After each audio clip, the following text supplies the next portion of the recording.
Eh bien, je me trouve dans l'un des nombreux bureaux de vote de Los Angeles et comme vous pouvez le voir derrière moi, le vote est en cours. Au total, ici en Californie, 18 millions de personnes devraient se rendre aux urnes.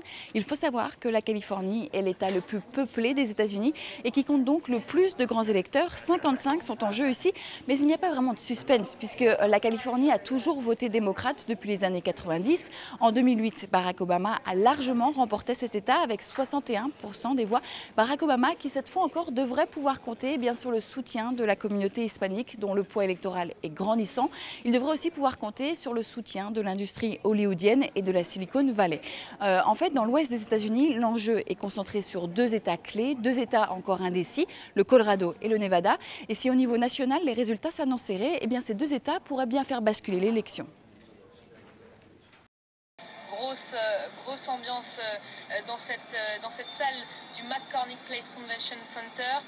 On va prendre la direction de Los Angeles maintenant, où se trouve notre correspondante Valérie Deffer. Valérie, bonjour.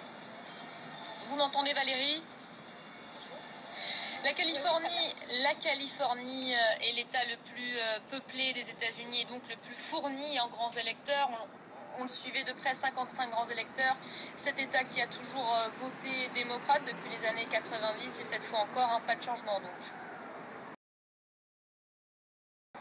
Eh bien oui, sans grande surprise, Barack Obama est donné gagnant en Californie. Alors il faut savoir qu'ici, 50% des électeurs ont choisi de voter par correspondance, ce qui explique que les résultats prennent un petit peu plus de temps. Mais cette victoire était attendue puisque comme vous l'avez dit, depuis les années 90, la Californie a toujours voté démocrate. Mais c'est une victoire importante puisqu'elle a quand même permis à Barack Obama de garantir 55 grands électeurs. Barack Obama qui a cette fois encore bénéficié de la mobilisation de la communauté hispanique qui représente 38% de la population ici en Californie. Et puis il a aussi pu compter sur le soutien de l'industrie d'Hollywood et de la Silicon Valley.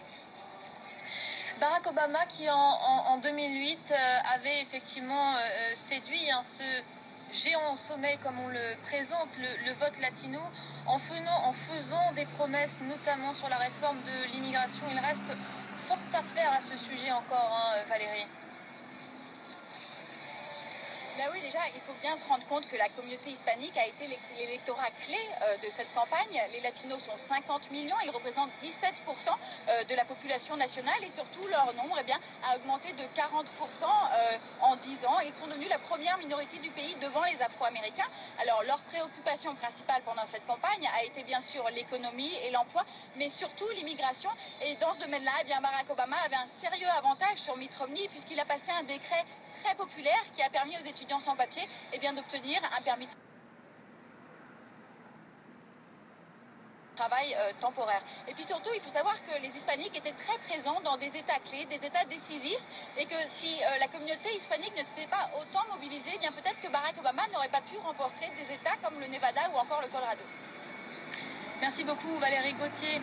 Le vote latino, il aura encore pesé comme en 2008.